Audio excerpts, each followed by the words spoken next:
the future of All right, Destiny guys, 2 we as just well. My reacted name's to Aiden. Edge I of work on the Fate social media trailer. team here, but no I'm need gonna to post it worry. right As now. always, I am joined by some of my amazing colleagues here at Bungie. We're here Share for some the of the stream, finer guys. details of the stuff that we're going to be getting into today. So, how about we go ahead and get into it so we can show you what we got.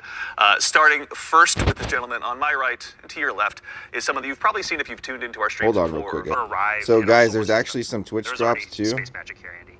Yeah. And Go to your so drops this is inventory a page. story that we're going to explore.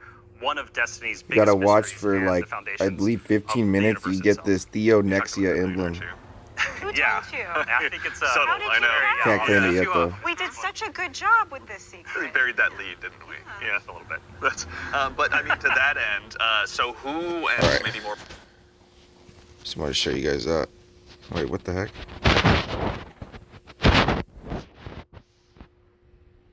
Make the rules. Yeah, there you go. But the important thing to know about them is that this is why we're going to be so focused on the solar system for the next saga. We want to ask questions about our home that we've never asked before. Yeah. So when it comes to the Nine, obviously, Eagle-Eyed Guardians have been able to spot references to them for quite some time, whether it be outright ominous or a straight-up game show in some cases. Can you tell us a little bit maybe about what we should expect from them? Expect to be surprised. We're Expect like you the said, the unexpected. lore of the Nine really ranges from like Star Wars infinitely neighing to the Nine doing genuinely awful things in our lore. Different So wants and the Nine desires. are like They their can own ally with individuals. They're different not like a members hive and mind. fight She with just different says. members too. In the words of one of our characters really early on, there are aliens, and then there's aliens, and then there are aliens, and that latter one is what the Nine are qualified as. Fair enough. All right, so beings of obviously immense power, something that the Guardians have gone toe-to-toe with in the past. We've even faced off against the very embodiment of the darkness itself. Yeah. What could be tougher than that? Yeah, so this is something that we think about a lot about because ultimately the Nine seek to free themselves at no matter the cost to humanity. And because they're extra dimensional in the ways that Allison are describing, they're not bound by the same rules that we are, that we've really experienced before in the game today. And so humanity and the Guardians, to many of them, are ultimately just bugs that can be squashed on, that they don't really care or think about beyond, achieving their ultimate goals. So. They're only in it for themselves. The last 10 years, Guardians have really just been making chess. Weird. Are you guys gonna show anything else though?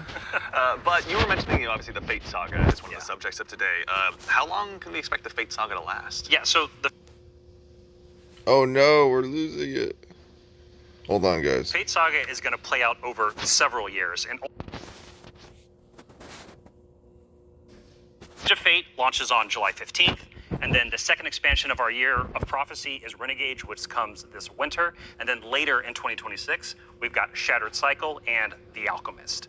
It's a lot of stuff. Yeah. A lot of Shattered exciting Cycle things. and The So, again, Alchemist. the Edge of Fate is just the beginning of this long journey of this awesome vehicle we're all jumping into and driving together, and it's going to take us to some new places. That's exciting. So, with regards to the Edge of Fate right here in front of us, you were also nice enough to bring the class something today. You've got some gameplay with you, Oh right? yeah, we got some clips. Oh, yeah. Yeah, we should show those off. It's a doozy. Let's check it out. Right now. These are the people that work there. I'm making a video. Oh, another cutscene, guys. Connect, conceal. Guardian, I had a vision. Oh no. Comply, return. I'm not human anymore. Return, conform, comply. Looks like this is No the one edge else of should know what this feels like. this is the Edge of Fate, guys. Your first ever look at Edge of Fate. Still got the same super, okay. Terminate your Ooh, that gun looks broken. commander. Remove your scornful blindfold. Got like a little hive mind place. No Land Beyond. New Land Beyond.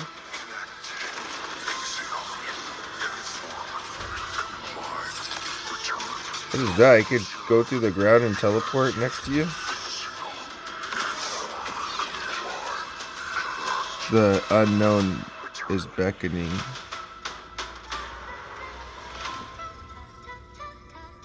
Kinda looks crazy. Wait, All right, who's that guy in the gives us back? an awful lot to go ahead and continue to The dive tentacles, into. is that Zer? And here to help us go ahead and explore a little bit more of it, everyone, you probably noticed we've been joined by someone new here on the couch. We are privileged to be joined by someone who's the originator of perhaps my favorite all-time Destiny emote, the one and only Dave Samuel, art director Dave here Samuel, at Bungie. Dave, how's the it going, man? GOAT. It's going great. You Thanks for guys having didn't me. invite me to the Absolutely. For anyone Marathon who maybe Alpha. for some I'm reason mad somehow about it. doesn't have that emote in their collection or hasn't seen you in a past fight, Straight do you mind, up, telling bro. us a I little don't know bit if about I'm what gonna you buy do here? Marathon now just I'm art because of director that. on Edge of Fate. I work with the art team to visualize the narrative and design and kind of bring it all together. It's a lot to bring together. Thank you very much for being here today. So, with the Edge of Fate, it's obviously the first expansion in the Fate The saga. Edge of Bates. Allison, I'd love to start with you, actually. Is a player-driven exploration and discovery of an exotic world with brand new abilities. So you basically in Actually, Edge of just Fate, you maybe guys dig can a go little bit wherever deeper, you like, want, how I is the Edge of think. Fate going to be different from past expansions that we've made for Destiny? Yeah, so at the global scale, when we're thinking about expansions in the Year of Prophecy and the formula of Destiny expansions going forward, first off, we're doing 2 expansions a year instead of just one. And think of each of these expansions 2 as Rise a of little Iron bigger than type something of like a Rise of expansions. Iron from D1. And so both of these expansions combined are going to be even more expansion content than we've done in the past. And by delivering 2 of these a year, we're upping the pace of major world and story events that really matter to players and are going to be pushing the Fate saga forward. And so we're trying radical new things with each of these expansions. And so alongside this new destination of Kepler, this exotic world that players will Kepler. I've never explore seen with those brand enemies new, before. New Vex abilities, type we enemies. also have world tiers. And world tiers allow New you enemy to take type, on guys. a higher level of challenge on the destination in order to attract some of the best loot within the release. But what's They cool about explode world tiers too. is as you play This through the guy's mainline new. I've story never and you seen play through him. the first couple of world tiers, you're Okay, going to they're making some unlock new later villains. world They're still tiers doing their as you're thing. claiming these abilities, as you're exploring the world more, as you're discovering more within the release. You're putting these puzzle pieces together and you're figuring out how to solve all the mysteries on Kepler with different ways. And so you might play a puzzle in one way, a mission in one way, and when you're in these higher world tiers in the post game, you can start to solve these problems in different ways that you couldn't before in the original playthrough. And Yes, so sir. alongside all of this, we're also going to have a ton of quest content that we're rethinking about how we use within. Okay, the I can game. claim my So emblem now, with guys. Kepler, there's some non-linearity within the destination itself. So it should And be so claimed. Make it's sure a you lot of guys our side claim it. quest content that is related to the critical path, but you don't have to play it. It's there for you to explore. It's driven by your discovery of the world. You're out in the field. You So if you discover go to something, inventory you pick it page, up, make sure and it's that's gonna help you claimed, explore guys. the characters in the world of Kepler more and go deeper on that story. And so, yeah, again, this is all about us pressing just it. looking at the formulas that we've been building in Destiny over the last 10 years. And some of them are really strong, but they're due for some experimentation and some radical changes. And so that's what It you're looks seeing pretty here. good, guys. The first taste of the MVP. Very cool. Yeah. I love everything you just said. I was a little distracted by some of the gameplay we were showing, like exotic sniper rifle. I think I saw kind of The recognize No that. Land We had Beyond. some enemies with a couple really cool twists, like Or like our premier ability, the crown jewel to release, and that's called Matter Spark. And Dave Matter has joined Spark. us, That's and what he's, it's called, guys. helps That us take the warlock vision of ability the where it goes underground. smush it together in amazing experiences. And so I think Dave should talk to us more about Matter Yeah, Spark. please. yeah. So there's this new Oh, I need to get source of energy on Kepler. This strange dark matter. What So was the that? Guardian binds itself to the dark matter I'm just using joking. the arc powers within. You can think of the dark matter as like a medium, and the arc as this catalyst that will allow you to completely change form. What is this, Super Transforming Metroid? into Matter Spark lets you squeeze become a into little tight ball or areas, what? race around areas, jump over stuff, and it also Wait, everybody can allows you become to Matter Sparks? turn into this basically electric rolling ball of death, jolting and shocking enemies that come across your path. So obviously, one big part movement, one big part combat, but I mean, even just in addition to that, to look a little bit, wider, like how did the Matter Spark Ball kind of influence? They're the like kind of world? copying Shadow the Hedgehog Yeah, a little bit. the team really had to rethink what it means to build a destination with these abilities in mind. A simple hill becomes a ramp to get to a new space. A crack in the wall, it basically will reveal a whole new area to explore. I see. It's also a new way to engage with. They're kind of enemies. incorporating Instead of Metroid Prime taking, type a stuff, bunch of guys. Enemies head on. You can find a Matter Spark pad, transform, turn into this electric. Look at it, ball somebody of just death, said in the and then just, comments, start Metroid racing Morph around Ball. the arena, dash over their heads, and flank from behind, and then really. Look at Metroid give Prime, the bro. House of Exile on Kepler a bad day. As well we should. It's a good day for us as They're well. heckin' So what are copying some of the other Metroid Kepler abilities that Prime. we'll be able to unlock while we're out there as well? Yeah, so each of these Kepler abilities are a mix of dark matter and our Guardian's powers. So we have the Relocator Cannon, which is this new fallen dark matter tech mixed with void. This is going to allow you to bypass laser walls, use these cascading relay Oh, I networks, see. and just basically teleport around the world. Another ability that we have is Mattermorph. This is dark matter mixed with strand, allows you to manipulate the environment. So we're gonna be You'll be able manipulating to matter, basically guys. It push seems and like morph in and this move, Edge of Fate. Geometry to create bridges, open See up this? doorways, and then also reveal secrets and new opportunities. Yeah, so what's really important about what Dave is describing, and when we were thinking about building this world, it was all about like, hey, here's this new tool to navigate and see the world in a different way, and solve little puzzles and mysteries throughout the missions, the free roam, and the quest content, and beyond. But also, what was really important to us is that we lean into Destiny's first-class ability gameplay. And so, with Matterspark, like Dave is mentioning, you're I'm on jumping, the you're edge of dashing into fart. enemies to Sonic destroy Man? them. You're doing giant explosions with them. With the Relocator Cannon, you're just blowing everything up with void explosions and graviton lance style like Sonic. projectile, little secret projectiles. And then what's really fun about Mattermorph Suppose is you love can just be like Sonic. throwing these strange I don't know shurikens, nothing about basically, Sonic, to bruh. just like delete an encounter before you then like start to morph the environment around you and move to the next area. And so it's just really exciting I'm incredibly excited about watching players just like solve puzzles and fight encounters in ways that like we don't even expect yet, and see I how just they take came on for the destination. emblem. And just like I really want to emphasize, you're going to be upgrading these, and when you get into especially the post-game experience, it's going to unlock. There's something unlocked. Things that Dark matter and different darkness are completely things. separate. But Sorry, I dark keep matter skipping does your part. exist in our world. That's 'cause I have to do In something the real world quick. of Destiny, we know it as being tightly connected to the Nine. It's what the Nine are actually made out of. In our world, dark matter is invisible. You can't really see it, and it wouldn't be very fun to make a destination where there's an invisible thing that you can't actually see. So lucky for us on Kepler, there's a bioluminescent microbe that allows us to see all of this substance that's I impacted see this world it. so much. I see, It I allows see, us I to see. how it's impacted the plant life, how it's impacted the behavior of the peoples that we're going to encounter, and we can see how it has been able to bring these things that are kind of unstuck in time into this current location. I do have to put on my drifter hat for just a second and, like, what does it smell like? What does it taste like? Yeah. Dark matter smells and tastes like bleach and math. Yeah, it's true. Cannot wait to get that chip flavor. Yeah. Get it with a sandwich today after. It's zesty. Yeah, it's really good. Actually, so on the topic too of stuff in the trailer as well, we heard someone talking there. Can you tell us who that was? Sure. That was Lodi. Lodi is a new character that we're introducing. Lodi. In Apollo. Not in Apollo. We're introducing him in the Edge of Fate. Yeah. I want to give a special shout out to Brian Villalobos, who portrays Lodi and does a spectacular job. This character is fascinating. He's kind of a fish out of water, but the fun thing about tropes is to kind of put a twist on them, right? So what if that fish that we pulled out of the water was the most qualified fish to be pulled out into the air? Down for anything. It's down for anything. Yeah. And what if that fish was kind of made to be pulled out of the water? I don't want to give away too much because this character is way more fun for the players to figure out what his deal is. But I will say that Lodi is very, very far from home. Very fair, very exciting. So, I do have to call out, too, before we started this, you and Robbie were talking about how Lodi is like a notice me character. Oh, yeah. Robbie wanted a senpai. I did. I wanted someone that I just wanted to spend a bunch of time with on this new adventure we're going on. Yeah, a friend that we can look up to. Yeah. right, yeah. Notice me. Notice Notice me, me. Lodi. Yeah, of course, He it will. writes He itself, or rather, Allison does.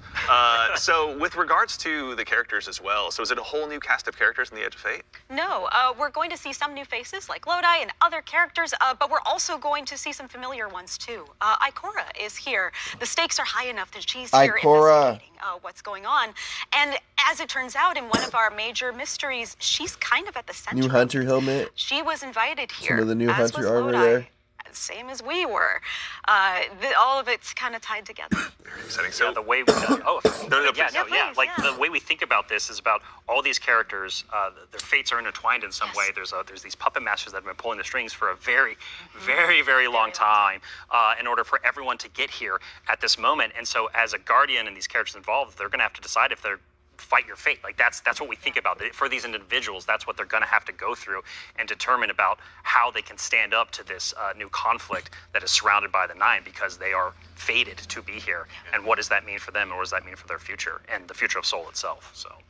So with regard to these new characters and this world we find ourselves in, was there anything about that setting, or in particular, that really influenced the creation, rather, of this world that we're going to be inhabiting? Yeah, I'll give you a list of fun facts. First off, if you've been paying attention to Destiny over the last week or so, you already know that there's been people on Kepler for a long time. That's an old-ass computer that you were putting those numbers into. We also know that the Vex are here. They're studying the Nine, because it turns out the Nine can do something that the Vex can't. As Dave mentioned, the House of Exile are also here. They've become fixated on a being that they call the Giver. And, kind of most importantly, the dimensionality on Kepler is really thin. So the 3 dimensions that we can know and see and touch are very close to the realm that the Nine live in. And that means some things from Earth's past have been yanked into Kepler's present. I see. Yeah, I mean, so we've been talking about invitations throughout this, and we need. I got a an 9 invitation shirt I that's bought actually from gonna you be guys waiting like in the game 5 years after ago. This is over. Ride of the Nine You begins guys watch my video? today. Yeah. So I believe we have a trailer to show. Yeah, you were nice enough to bring a trailer along. I'll go ahead and give it a look really Yeah, quickly. let's do it. Yeah. Ride of the 9 trailer, guys, I think. Available for all players. Free to everyone.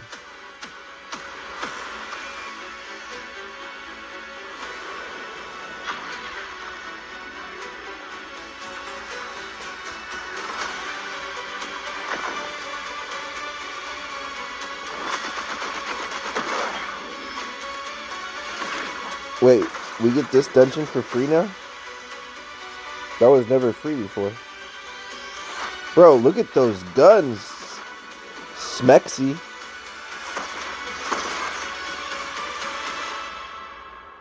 This starts basically the Edge of Fate right here, guys. Ride of the Nine begins May 6th today. Let's get it. All right, so that's Ride of the Nine, which Yeah. is our essential prologue story for the Edge of Fate. And these 3 dungeons that are featured in this event are free for all players starting today. And so what's really important about this is that these dungeons are both for Let's veteran go, I dungeon get a free crawlers, dungeon. hardcore raiders. People have been in these places a lot, but also new guardians who have never stepped into a dungeon before, right? What was really important for us when we were developing Ride of the Nine was that we are changing the formula on how we can think about how we can welcome even more people into these experiences. And so you're going to be able to go in solo, buffed up, and explore a dungeon by yourself, or go in match made with other fire team members shoulder to shoulder for the very first time. But don't worry, because we also have that higher level challenge for our veteran, our hardcore dungeon crawlers, where you're going to be able to earn the best possible loot, exclusive rewards, and also an exclusive title as part of Rights of the Nine. That's What's not also really fair. important about this event for being a prologue for the Edge of Fate is They're that leaving it all the cool really stuff. reintroduces the emissary into the game, and you're going to learn why her job is pretty crappy, and why she quits at the top of the Edge of Fate, like we saw at the beginning of this show. And so, Andy, we've been talking a bunch about how our Destiny expansions are changing the formula for Destiny going forward. So now I think it's time for us to start talking about how the core hobby of Destiny is changing going forward. The day-to-day of playing Destiny, week over week experience. We've got someone else on the couch here to help us talk about that. We have an expert in that very subject We'll now, just- who's gone ahead and joined us on the couch. We are now joined by the one and only Mr. Ben Womack. Came out of creative director here at nowhere. Destiny. Ben, how's it going, man? Hey, I'm doing great. I'm really excited to be here. There's a lot to talk about. Yeah, seriously. There is a lot. Yeah, it's going to be a very good conversation we have coming up. Yes. But before we get into that, can you tell us just a little bit about what you do here? Yeah. So I'm the Destiny 2 creative director for the core game, or the core hobby, as we call it. Yeah. And it has to do with all parts of the game, everything from Edge of Fate, through our seasons, through the fundamental systems. And in particular, like Robbie's saying, I've been focusing on thinking about the kind of building blocks of Destiny 2 and getting those like not only stood up, but also transformed and iterated on in some really exciting new places. Nice. Well, let's go ahead and just start at the top. Can you tell us a little bit about what like the core formula of Destiny is changing and why? Yes, so I think we need to start with the why first, because it's important to think about what is Destiny, what is great about Destiny. And Destiny is best when you have like awesome chases that you're excited about. You have really cool, powerful builds to make, and there's a mountain to climb that's right in front of you that you want to climb. You're like, I want that mountain. It looks pretty cool. And the thing that is not always true right now, Destiny, is like it doesn't feel streamlined as it could. Players don't have as much agency. We want to be player-driven. We want to be more rewarding than we are. Because right now there are barriers to playing Destiny like in the best way, and those barriers are insurmountable sometimes. So think about that whole picture of okay, what is the Destiny that we really want, that has been in the past, that we also want to get back to, and where we want to go for the future. That's where all the changes you're going to see have started, like at their inception point. So it's a big piece of the pie. Massive updates coming across so many systems of the game, and this is like we're just getting in, digging into the surface. Yeah. I mean, to that same end, then, how are we making it easier? Pardon me, to go ahead and just get straight into the fun. Oh no, let's do it, because that's exactly what we want to do. And the first thing you're going to see when you log into Destiny with Edge of Fate, you're going to log in your character and see your ship in orbit. It's going to say, it's not going to say open director. It's going to say open portal. And the portal is our new front page of the game. We're trying to get you to the fun as fast as possible and as few clicks as we can. We even have Edge of Fate there in the corner so that it's right immediately there. No fumbling around with the map to get to it, really. And we're also taking other big parts of the game, the ritual game and for seasons, and putting them into these ops categories. So the idea is that we're having these different ops for different moods. We're having solo ops. We have a bunch of fire team ops. We have pinnacle ops, and of course we have crucible ops. Still super important for the game. Yeah. I mean, to start up at the top, can you tell us a little bit more about what solo ops is? Oh, yeah. So solo ops is exactly what it says on the tin. It is a bunch of activities that are made for solo players.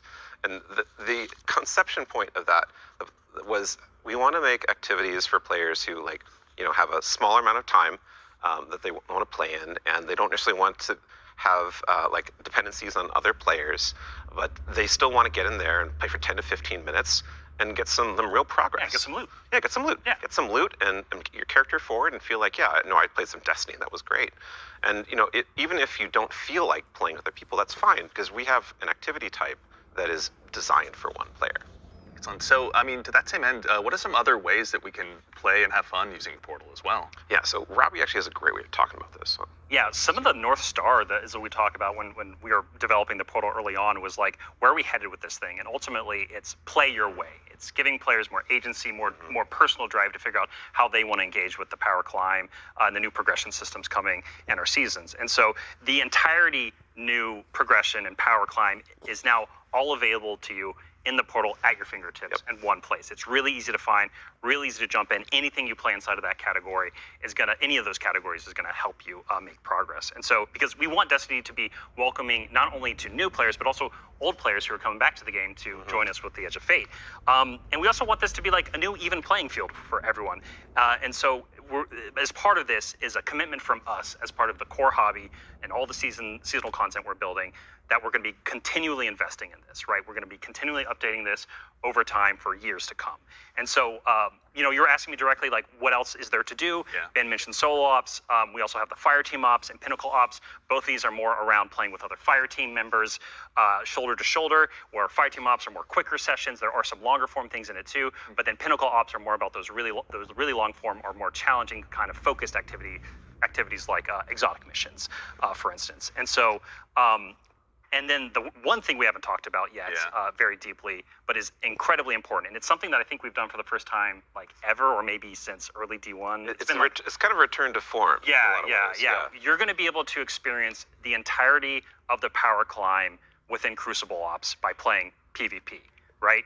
So this means if you want to be sweaty, Andy, which I know you, Dylan, too. I know you're that way, right? I know both of y'all. If you want to put the sweatbands on, you're going to be able to play the entire experience in the season here and earn some of the highest tier loot that's also available in the game.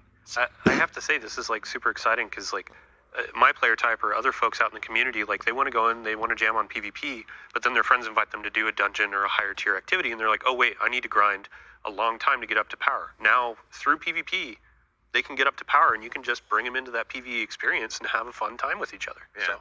That's honestly how I primarily played D1, so I'm really looking forward to that. So it sounds like the core, obviously, of what you guys are talking about, play the way you want to play. It's right at the center of all of it. What if I really want to challenge myself, push myself? Oh, yeah. A little bit more? That's important to us. Yeah. So, That's important to us. well, death, but also success. Yes, and that's true. from it, That's right? true. Yeah. Yeah, and so we really want to give agency. That's one of the things. Player agency, player driven towards loot and challenge. And so we have a really hugely expanded activity customization system. We have a lot more difficulty levels, and we have a ton of new modifiers. We have 50 new modifiers along with all the old modifiers that we've released in the past that are going to make this big curated web of options for you to experience any of the PvE content in the curator. And so, like, we have Banes, not just old Banes that we have, but new Banes as well. We also have boons to help you like get advantages in your activities and for your build. We have challenges and trade-offs.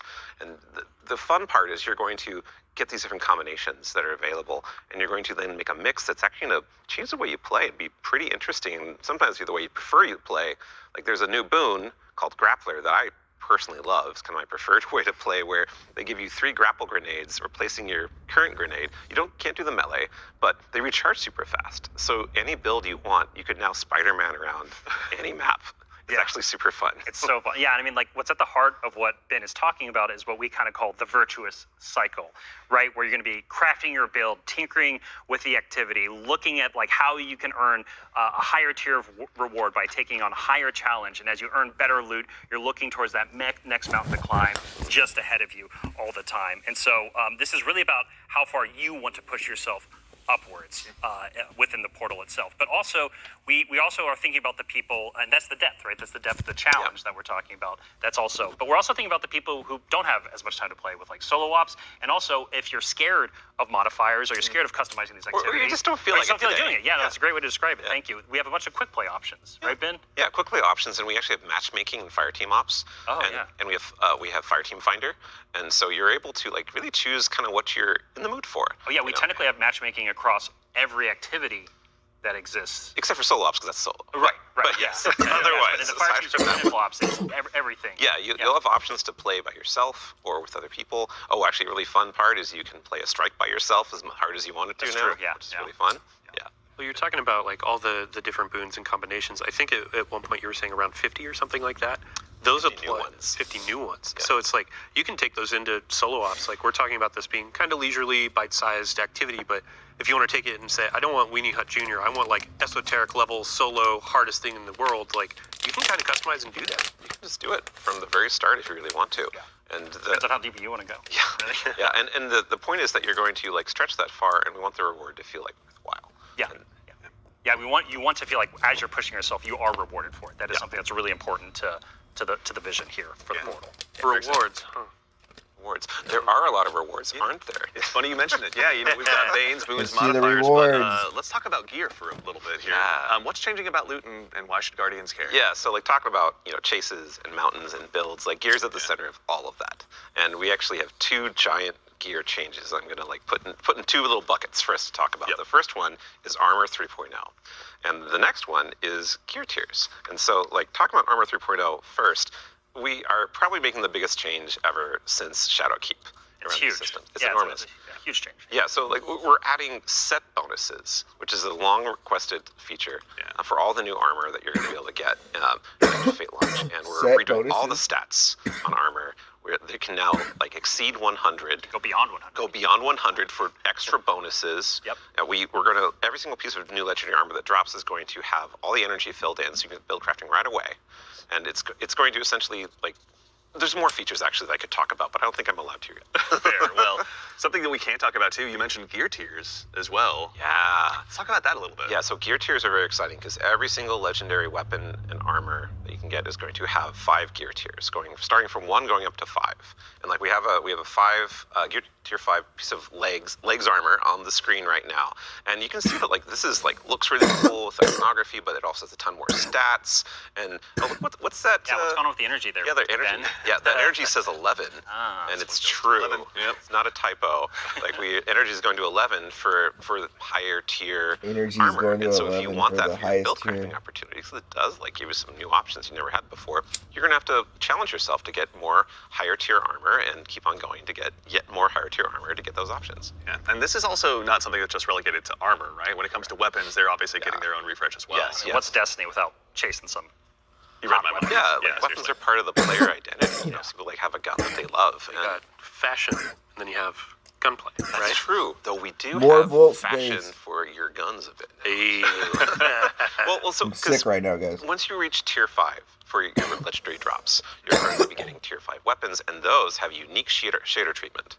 It's like essentially a completely different look that's going to immediately identify it to you and others that this is the highest tier gear of this drop that you can get. It's going to show on the weapon, it's going to show on the icon, it's even going to show when you kill enemies with that weapon, because there's unique kill effects for tier 5 weapons that you can turn on or off if you don't want it, but your gameplay will like show that, no, yeah, the weapon that is being used is like the highest tier you can get. Yeah, Giver's Blessing, which I think we have on screen right now. This is one of the Kepler auto rifles, and I have Giver's not put this Blessing. thing down. Yeah, when we're playing through the Edge of Fate right now, and it's what's really exciting about it for me is that like when you see that tier 5 drop, like you know immediately that's better than like a tier 3 or tier 4 weapon that you have, right? And I think that's when we talk about making Destiny easier to just jump in, find the fun, make it accessible, but also create more depth. Yeah. You know, this is what we're thinking about. It's like how can we just make immediate, like you understand, like okay, this is probably better than the thing I have right now, depending on what gear tier it is. Yeah. I mean, that's a good example of how much time and effort is being put into these game systems to make them more like approachable. Change can be scary. There's a lot of change that's about to come to the game. We're Armor 3.0, we have so many new boons, we have a bunch of new stuff. And after 10 years of Destiny, this is going to flip some stuff on its head. So, I mean, we're going to have a bunch of blog content. We're going to have interviews with Robbie, with Ben, with more folks across the team that have been working on this. And then we'll also be elevating our creator community when they're creating guides, all that kind of stuff. It's going to be a fun time. But ultimately, a big shout out and thank you to all the folks that have been coming into our studio, giving feedback early on some of these systems so they can be more approachable. Zalo, And we're looking Supercell. forward to all the feedback that's going to be coming after launch too. Like this is again one of our first steps into something, and then the community and we are going to build something amazing. Yeah, and I can't stress enough how much feedback we've gotten from the community summits we've been running over the last year for the Edge of Fate, and just people reaching out to the community teams and others to us. Like your feedback is invaluable. So like seriously, like thank you so much. We're making this game together ultimately. Yeah, it's incredibly important part of the process. Like I don't think we would be able to make what we do without it. Yeah. Working with the community is obviously a core part. Dylan, huge thanks to you and your team, obviously, for helping to lead that charge. And in advance for the big blogs you get to write. And then also our social media team will go ahead and get out the door. So go ahead and give us a follow. I think, across Ben, the board, but you were saying you wanted to try to break the record for longest twid? I'm more predicting we are. Yeah. So Well, it's not about try, it's the state of things. it's going to be a multi-month journey as we head towards launch. So yeah, be a good time. But you know, we've been talking a lot about the core Destiny hobby. How does that extend into like how players are going to experience like a full year of Destiny? Yeah, so we've been focusing on improving and changing the formula of Destiny in multiple ways. And so progressing through the Fate Saga is going to be more meaningful with 2 expansions a year. We've been talking about how focusing our seasons and on the core hobby of Destiny and that commitment to continuing updating it. And in addition, we're going to have 2 free major updates between each of our major expansions. Shadow and Order. In the Year of Prophecy and beyond. And so ultimately that means there's Ash 4 and big Iron, beats happening Reclamation. in a year, 2 expansions, 2 free major updates between those expansions. So what that means we're not doing is paid seasonal content anymore. We're not doing separate seasonal storylines. And this also means we're not building a bunch of activity content that basically just goes away and is less meaningful to the game after 3 months. So we're instead focusing all of that effort that used to go there instead into building up the core hobby of the game so the core hobby stays fresh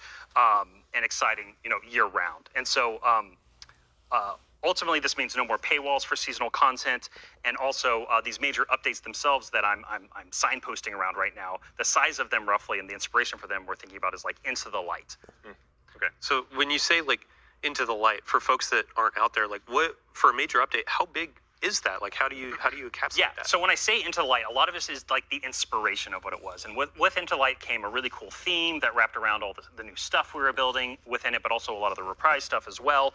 And also, with it came Onslaught, a new type of activity.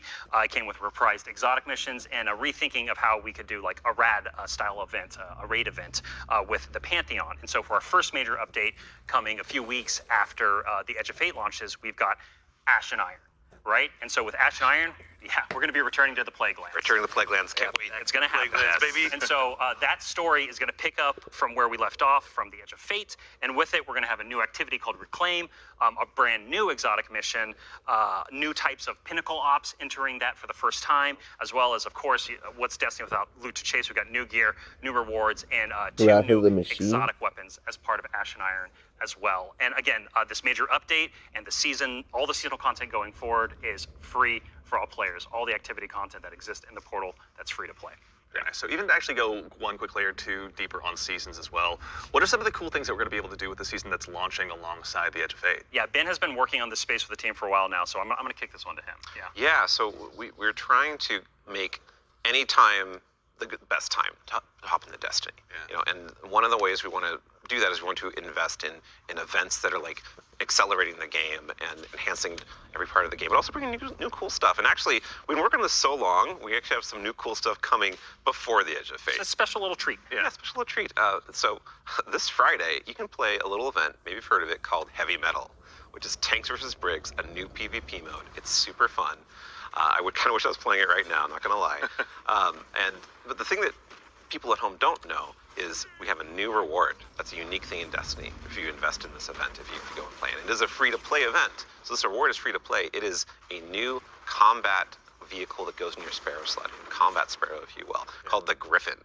And this is a really cool, like, combat-ready vehicle you can take anywhere you can summon a Sparrow. You can summon it and use it to fight your enemies and just have a really good time. And there's some really cool build crafting things with this vehicle that I don't want to spoil right now. Let people discover, but I'm super excited for it. They all thought they were going to ride those skimmers forever. Yeah. Well, I mean, we've been saying like, what was it? Skimmer is Flash, and the Griffin is Splash. Hey, there we go.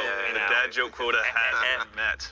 We got to get one in. Absolutely, yeah. But that's not all, right, man? Like, you've got more for us, don't you? Oh yeah. So like I just said, there's more events that Yeah. we're making. There's one that's going to happen right after the launch of Edge of Fate. It's called Arms Week, and it's a 1 week long event. And you're going to be focusing on one weapon archetype in Arms Week whenever it comes around.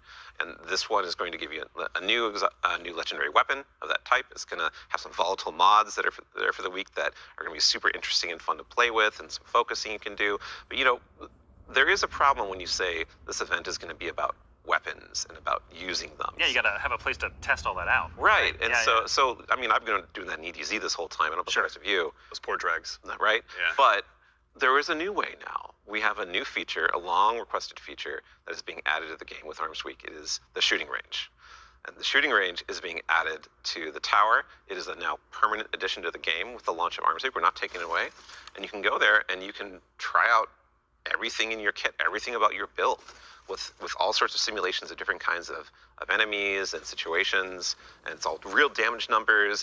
It's like It's even got a scoreboard. it's even got a scoreboard For you right there. and your fire team. Yeah, your whole raid team can go down into the shooting range and try out, like, see exactly how well you're going to do for some kind of boss at this range or I was with going to this say, yeah, strategy. who can do most of the damage, right? Yeah, well, you're finally going to know that. So we have a rally flag. It's not just a shooting range. Like, you can go beyond the firing line and use your abilities too. Yeah, you totally can. And like, if you wanted to, you could even take in Prismatic and pop Transcendence and try that out. And well, I think the reason why we're not seeing that right now is because it's a Titan. Yeah, it's a good soldier. Yeah. Standing on that firing line. Yeah, staying on the firing line. All about building that line and standing. Yeah, But exactly. A lot of theory crafters are going to have to go ahead and have some upheavals to their This Google would be better Docs, I'm for guessing, testing It'll be a stuff really out good on tool. YouTube Like, videos. as we're adding all of these different systems with gear tiering and all of that, you can go in and check those damage numbers in real time. Like, how do my stats change? How are these different gear bonuses going to affect my gameplay? You can see it in the tower now. Yeah. Yeah. And while we're talking about weapons, Oh yeah, you got well one more thing, right? Yeah, no, there's one more thing. I know Yeah. you're excited. So there's more events. Of course, there's more events, and the holiday events are coming up. Where Solstice is right around the corner. It's as well. summertime, right? It's summertime. Summertime is solstice time in Destiny 2.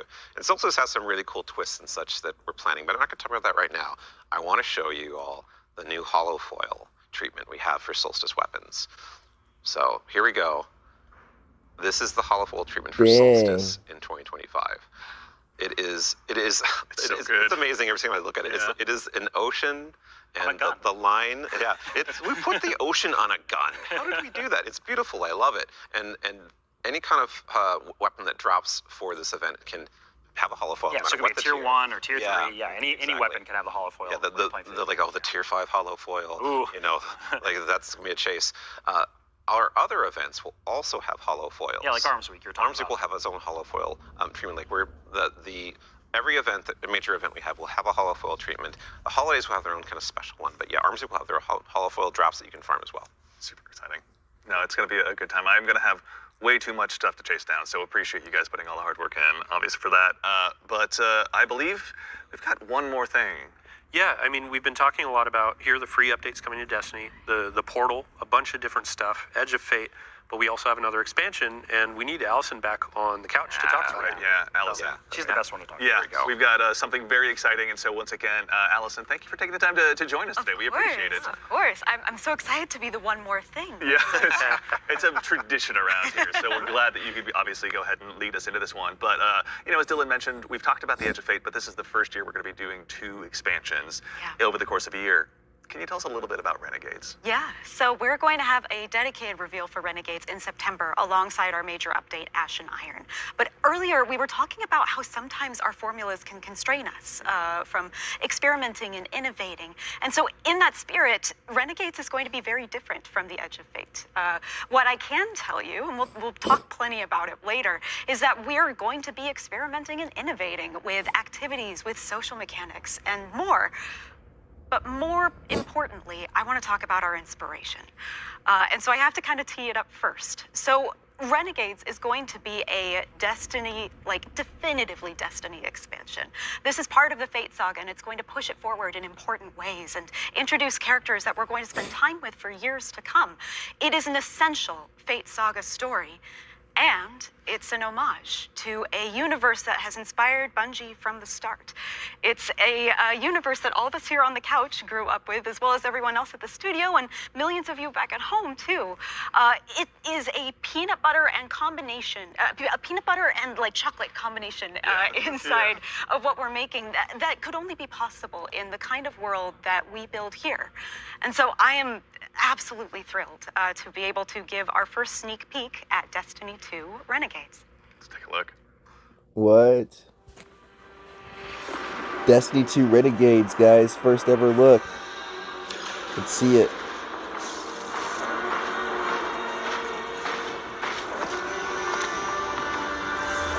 Star Wars?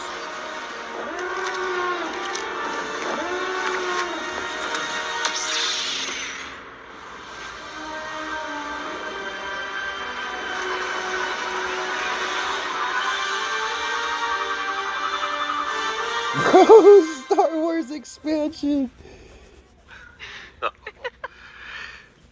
Okay, Robbie, what did we just see?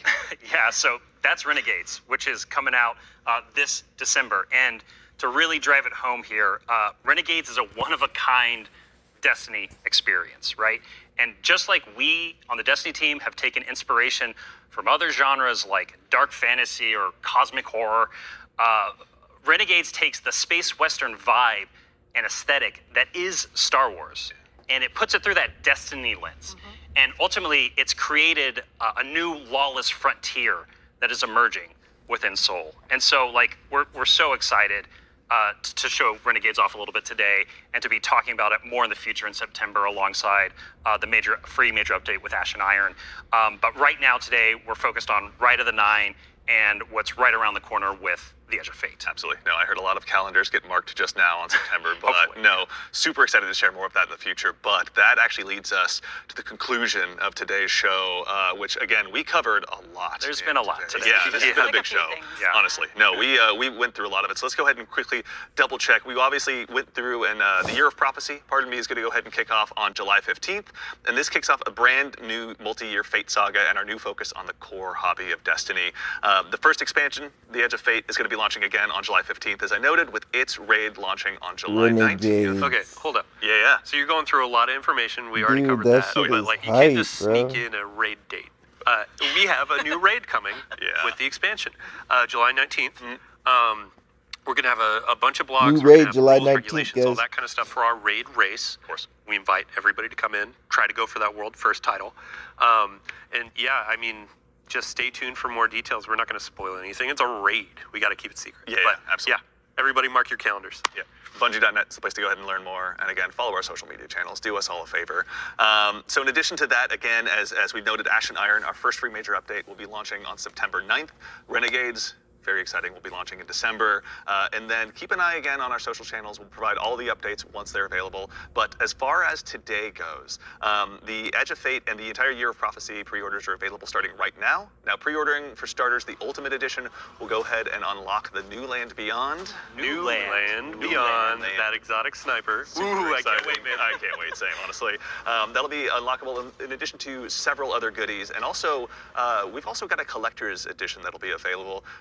You can see here on screen, it will be coming with an awful lot of very cool stuff, including this cool statue that you may He's like, have noticed awful. here that's been sitting with us on stage. This is one that you can go ahead and add to your collection as well, but that's not all that's in there. Is there, Allison? We got the writing team got a little excited on this one.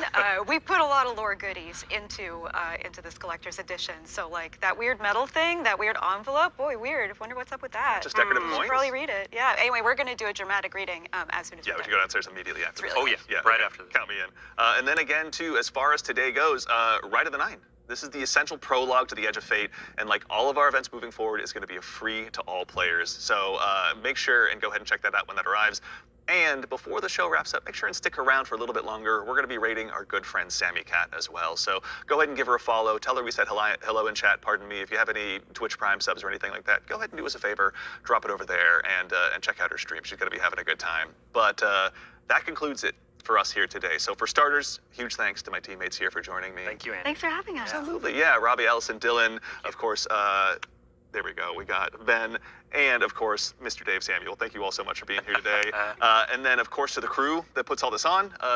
Thank you, everyone. This doesn't happen by accident. Thank you all so much for all of your hard work and dealing with me on these last couple of days. And Looks of course, good, to guys. everyone at home, to all of our guardians out there in the community. Looks better thank than you. Marathon. It's a tremendous privilege to get the opportunity to share what we've been working on early, and it matters only if you guys show up and join us. So we really appreciate it. We hope you enjoyed. And otherwise, in the meantime, until we see you again, take care of yourselves, take care of each other, and we'll see you all Starside.